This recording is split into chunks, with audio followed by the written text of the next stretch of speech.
안녕하십니까. 보다 빠르고 정확하게 의료 관련 이야기를 해보는 시간 모아뉴스의 김원장입니다. 정원장입니다. 화제의 비만약 위고비, 비만약 위고비 다이어트 열풍의 오남용 심각하다는데 뉴스에 되게 이제 경고 메시지 많이 나오고 하고 있어요. 그래서 이 위고비란 약은 알고 계신 거는 한참 됐죠. 언제 나오나? 언제 나오나 병원에서는 다들 좀 기다리고 있었던 약이기도 하고요. 왜냐면 이제 일론 머스크랑 킴 카다시안이 이걸로 살을 뺐다. 이제 이렇게 하면서 되게 유명했죠. 효과와 과연 어떤 분들이 드시면 좋은지 기사가 요즘 너무 무섭게 나서 약이라는 게 항상 작용이 있으면 부작용이라는 거는 항상 있습니다. 그러니까 이제 오남용에 대한 거는 어떻게 보면 의료진과 좀 상의를 해야 되는 부분인데 죽을 것 같이 써놨어요. 걱정이 너무 많아. 걱정이 진짜 너무 많아서 필요하지 않은데 이제 너무 과도한 다이어트 열풍 때문에 하시는 분들에 대해서 이런 분들이 하시면 좋을 것 같습니다를 이제 말씀드리고 싶은 건데요. 이 약은 비만인 분들한테 권하는 약이에요. WHO에서 정한 비만의 정의는 건강을 해칠 수 있는 비정상적이거나 과도한 지방의 축적. 저희 예전에 이제 소아 비만 편도 찍었죠. 여기 찍어주세요. 우리나라에서는 서구권에서 이제 정말 몸을 가누기 힘드실 정도의 그런 이제 비만은 많진 않으시죠. 이 논문 자체도 이제 롱텀으로 연구를 한 거예요. 이 위고비에 대한 약을 어떤 약이 나오려면 이 효과 및 부작용에 대한 연구가 있어야 되잖아요. 그래서 이제 처음에 스타트할 때 17,604명의 그 어른을 대상으로 한 논문이고요. 그 중에 이제 위고비를 투여한 분이 8,803명, 플라시보 분이 8,801명, 1대1 정도로 맞춘 논문이에요. 길게 연구를 했어요. 그러다 보니까 그래프를 보면 드라마틱하게 떨어지는 멋진 그래프가 나와 있단 말이에요. 그래프만 보면 너무 혹해. 멀리서 X축, Y축 우리 생각 안 하고 보면 너무 혹하는데 시작하는 군과 끝나는 군의 N수는 되게 현저히 많이 줄어들어요. 시작할 때는 8,800명 정도에서 시작했는데 마지막 끝날 때는 157명, 152명까지만 남아있어. 근데 이제 중간에 이 환자분들이 왜 빠졌냐라고 얘기를 한다면 BMI가 떨어져서 이제 환자 더 이상 참여하지 않았다라는 분들도 있고요. 그리고 이제 논문에서는 사실 언급이 조금 안 돼 있는 부족하다고 느꼈어요. 저는 읽다가 너무 부작용에 대한 얘기가 적구나라고 느끼긴 했는데 그 중에는 뭐 부작용 때문에 빠진 사람들도 있을 거 아니에요. 근데 사실 그냥 그 마지막만 맞췄어 거의. 그래서 그래프로 보면 물론 현저히 떨어진 거를 확인을 할 수가 있어요. 이 약이 나와 있고 저희 이제 의사 친구들 중에서도 다이어트 고민하는 친구들은 내가 먼저 해봐야지 라고 하기는 했는데 실제로 지금 주변에 있어요? 하고 있는 친구? 없습니다. 저도 아직은 없어요. 왜냐면 이게 일단 비싸요, 너무. 사이가가 굉장히 비싸기 때문에 내가 먼저 해봐야지 라고 하기에는 물량을 구하는 것도 사실 쉽지가 않은데 이 비싼 거를 선뜻 나한테 먼저 해보기가 좀 어려운 거예요. 아직은 이제 딱 정해진 그런 게 있진 않지만 60만 원 후반에서 100만 원까지도 한 펜당 모형이긴 한데 이제 이 저용량부터 고용량까지 있어요. 4주 단위로 그러니까 한 펜에 4번 맞을 게 있는 건데 일주일씩 하는 거죠. 기간을. 한 달치씩 있는 거야. 한 달치가 이제 거의 한 7, 80만 원. 네, 이게 뭐 미국 기준으로 생각하면 사실 미국은 더 비쌌던 것 같고 농담처럼 제가 이제 볼 때 가장 큰 부작용은 비용일 것 같은데 라는 그게 있었어요. 이 위고비라는 약 자체가 인디케이션, 그러니까 어떤 그 환자들한테 줘라 하는 게 다이어트를 해야만 하는 사람, BMI 30 이상. 미용 목적이 아니라 건강을 위해서. 맞아요. 비만한 것뿐만 아니라 이제 비만이 있으면은 뇌졸중의 위험도 높아지고 이게 처음에 개발된 것 자체는 이제 당뇨약으로 개발이 됐던 거잖아요. 당뇨의 위험도 당연히 높아지고 기사 보면 위고비 이 약이 관절염에도 효과가 있다던데 막 이런 식으로 나와 있는데 비만이 좋아지면 관절염도 그쵸 더 좋아지겠죠. 이제 그런 연속 작용이지 막 하나하나에 다 영향을 미친다기보다는 비만에서 올 수 있는 나쁜 합병증들을 줄여주는 역할이 되는 게 주가 됩니다. 이 약의 인디케이션은 BMI 30 이상이거나 당뇨병 전 단계 또는 2형 당뇨병, 고혈압, 이상 지질 혈증, 폐쇄성 수면 무호흡, 심혈관 질환을 가진 환자가 BMI가 27에서 30 사이일 때, 그러니까 이제 30 이상인 사람은 그냥 그거 자체로 인디케이션이 되고, 이 나머지 질환이 있으면서 BMI가 27에서 30 사이일 때는 권장하는 약이 될 것 같아요. 근데 이제 권장이라는 것이 이걸 해야 돼 라기보다는 다른 것들을 다 했는데도 너무 체중 조절이 어려웠다거나 하는 경우에 도움이 될 수 있다 정도로 생각을 하시면 일단 좋고, 이 약의 기전 자체가 호르몬의 우리 기전을 이용한 거예요. 그래서 우리가 이제 밥을 먹으면 글루카곤 라이크 펩타이드 GLP-1이라고 하는 게 나오는데, 얘의 역할이 이제 더 안 먹어도 되겠다, 인슐린을 좀 올려주고 글루카곤 낮춰주고 하면서 나 이제 배가 부르니까 좀 덜 먹어야지 하는 이제 뇌의 작용도 같이 시켜주는 건데, 우리 몸에서 나와요. 우리 몸에서 나오는데, 그러니까 많이 먹으면 배부르니까 이제 더 안 먹게 되잖아요. 근데 우리 몸에서 나오는 거는 몇 시간 못 가. 근데 그거를 이제 약간 유사체들을 조금 만들어낸 게 이전에 나왔던 삭센다. 근데 이제 삭센다의 작용 시간은 한 13시간 요 정도로 가게 만들어 놓은 거니까 하루에 한 번씩 맞죠. 자는 시간 빼고 유지를 해줄 수 있게 하려고. 이번에 나온 이 위고비라는 게 165시간. 그러니까 이제 엄청 늘린 거야, 이 반감기를. 그래서 이제 일주일 단위로 맞는 게 의미가 있다. 근데 이제 어떻게 생각하면 삭센다랑 크게 다르지 않은 거 아니야? 그러면 가격이 그나마 삭센다가 좀 싸니까 이게 더 낫지 않나? 라고 생각할 수 있는데, 저도 이제 공부를 하면서 느낀 거는 일단은 작용 시간이 그 몸에 오래 남아있는 게, 주사 자체를 엄청 무서워하시는 분들이 있어요. 매일매일 맞는 건 너무 끔찍해. 그런 분들은 일주일에 한 번만 맞으니까 그게 조금 더 거부감이 덜 드는 치료 방법일 수 있고요. 수능도가 높아지는. 수능도가 높아집니다. 살을 조금 더 빼고 더 예뻐지고 싶어, 뭐 이런 정도로 쓰는 게 아니야 사실은. 논문에서도 말하고 있는 거는 이 사람들이 긴 시간 동안 이 연구를 하면서 원래 자기가 먹던 칼로리보다 낮췄어. 한 500kcal 정도를 덜 먹게 설정을 했어요. 500kcal 맨날 내가 먹던 거보다 안 먹으면 당연히 빠지는 거 아니야? 근데 이제 플라시보 분도 같이 했고 그랬는데 위고비를 썼던 분에서 훨씬 더 많이 빠진 거죠. 다른 논문에서는 플라시보, 삭센다, 위고비를 같이 한 거야. 먹는 것도 다 줄여서 먹였어. 그때도 동시다발적으로 썼을 때 위고비에서 훨씬 더 이제 감량 효과가 있었다 라는 게 있기 때문에, 물론 이제 약의 효능으로 치면 굉장히 의미는 있는 것 같습니다. 퍼센티지로 따졌을 때 우리가 이제 100kg인 사람이 5%가 빠지는 것과 50kg인 사람이 5%가 빠지는 것은 좀 다른 의미일 수 있어요. 100kg도 키가 얼마냐에 따라서 또 다르겠죠.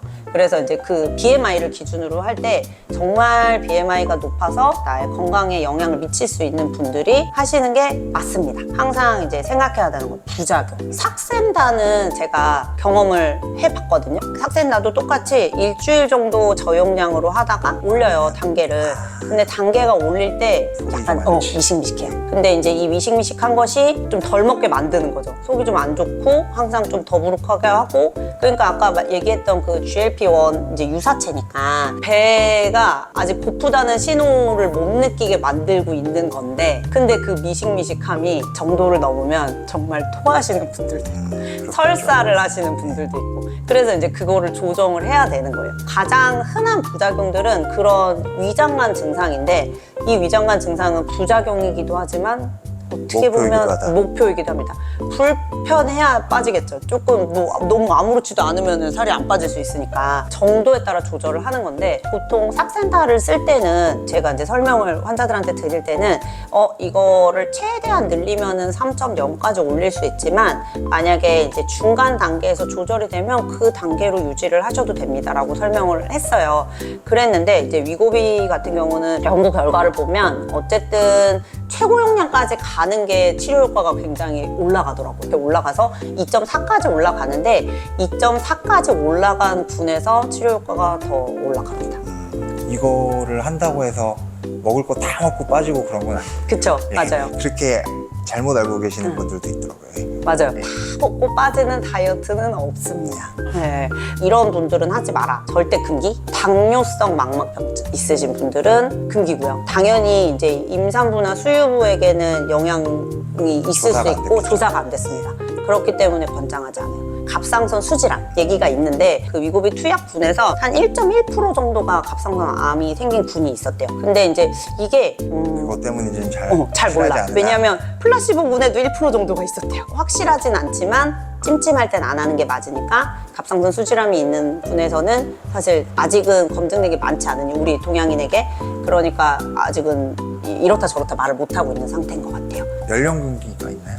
연령국이 아이에게는 아직 허용되진 않습니다. 저희 병원에서도 이제 하는 건가요? 저희 병원에도 있습니다. 있기는 한데 우리가 네. 뭐 이거를 뭐 남들 사니까 그냥 산 거지. 아주 적극적으로 권장하고 있지는 네. 않고 다이어트 약을 뭐 누구라도 쓰지 않을까 해서. 조금 드릴 때도 있고 물어보는 사람들 있을 것 같아요. 물어보시는 분들이 있습니다. 근데 이제 저의 이런 깐깐한 레이더에서 사실 저도 팔면 좋겠지만 많이 되게 이제 많이 나오는 것도 걱정되시는 분들이 아니어가지고 제가 자꾸 자르고 있습니다.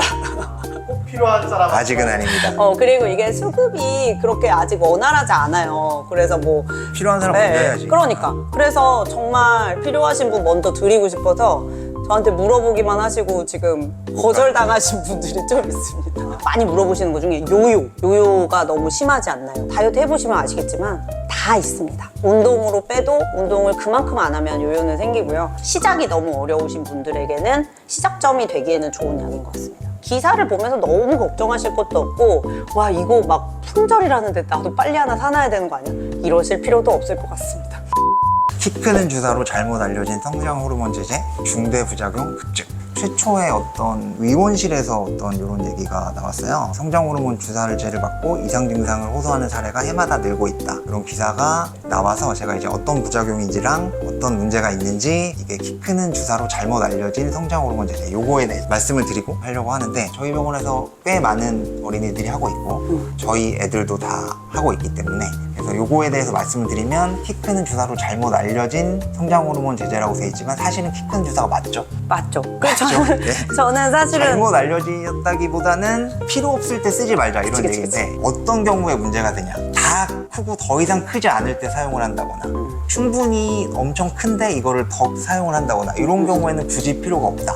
저신장일 때는 당연히 효과가 있고요. 2% 이하가 특발성 저신장 내지는 어떤 저신장이라고 하고 보험이 되는 경우는 저신장이면서 성장 호르몬 결핍이 있는 경우에 보험이 된다고 우리나라에서는 다 있는데 통계적으로 2%를 잡는다 그러면 네덜란드의 10세 어린이와 북한의 10세 어린이는 다를 거 아니에요. 한 10cm 정도 차이 난다고 하는데 그러니까 당연히 이거는 뭐 갑자기 여기 있던 애가 네덜란드에 가면 저신장이 되는 거예요. 근데 이게 결과값의 차이가 있는 건 아니잖아요.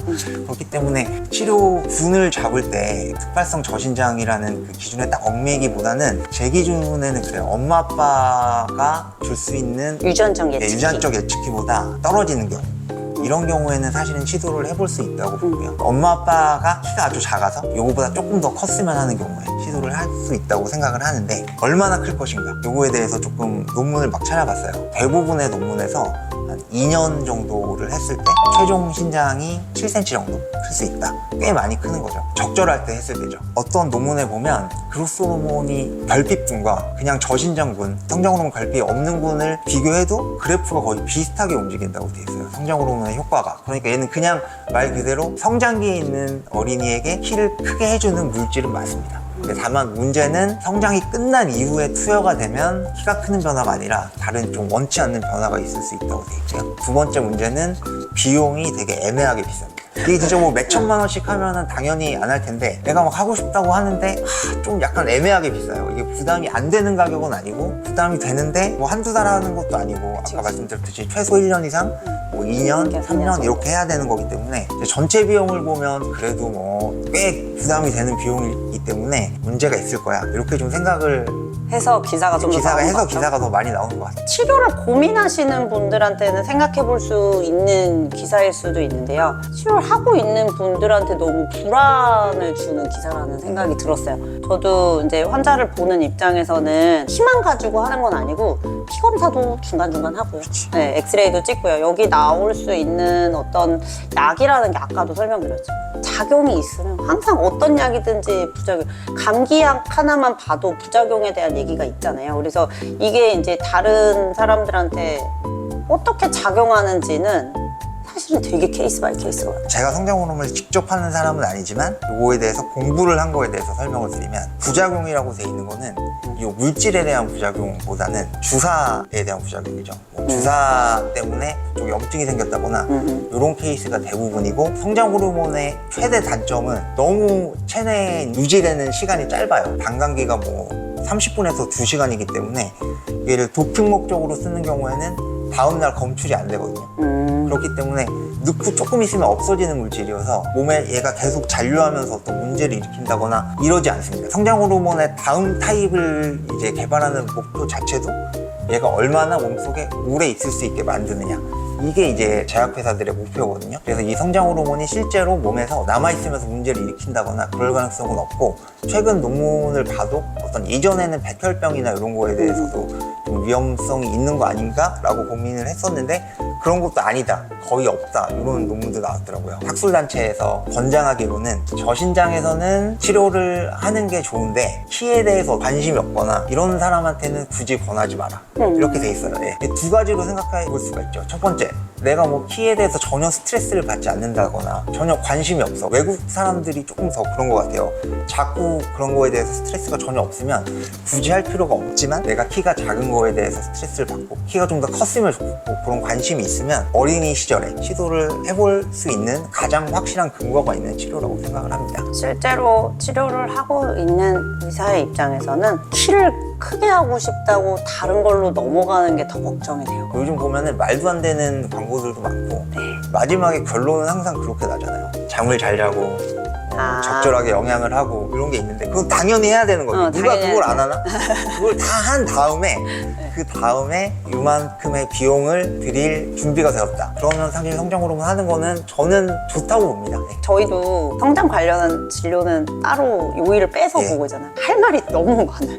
환자 하나를 볼 때 할 말이 너무 많은 게 다 달라요. 케이스 바이 케이스. 정말 하시고 싶어 하는데 제가 안 하는 게 좋을 것 같습니다라고 하는 경우도 있어요. 너는 할 필요가 없으니 이제 전혀 그렇지. 고민도 하지 마. 정말 케이스 바이 케이스여서 자기랑 다를 수 있어. 이 아이는 이만큼을 맞추세요. 얘기하면 조금 더 주면 더 크는 거 아닌가? 막 이제 얘기하실 때도 있어요. 안전한 범위 내에서 해야 돼요. 해보지 않은 일을 이 아이에게 시킬 수 없어. 호르몬이기 때문에 정말 몸무게 증량에 맞춰서 개미 눈물만큼 올라갑니다. 안정성에 대해서는 사실은 그다지 걱정할 건 없는데, 항상 말씀을 드릴 때 보호자들한테 가족이랑 상의하세요를 얘기를 해요. 분명히 시작이 되면 굉장히 끈기를 요하는 일이에요. 매일매일 매일 만나야 되고 애기가 맞기 싫어하면 안 되는 거잖아요. 그렇죠. 맨날 막 이걸 난리부르스가 난다 그러면은 사실은 엄마 아빠도 굉장히 스트레스가 되실 그리고 거고. 한두 달만 하고 끊으면 효과가 또 없으니까. 맞아. 예, 고민을 많이 하고 최소 1년 이상 할 수 거라고. 있는 그런 생각하고. 마음의 준비가 됐을 때 네. 한다고 해서 막 15cm, 20cm가 확 커버리는 건 아니니까. 예. 너무 커지는 거 아니에요? 예, 되게 애매해요. 맞아. 이만한 비용으로 5cm가 큰다. 가치 판단의 문제가 저 가치 판단의 문제죠. 예. 네. 그만한 비용이 없어지는지 모를 정도의 그런 집도 부유한 있을 사람들도 거고. 있을 거고.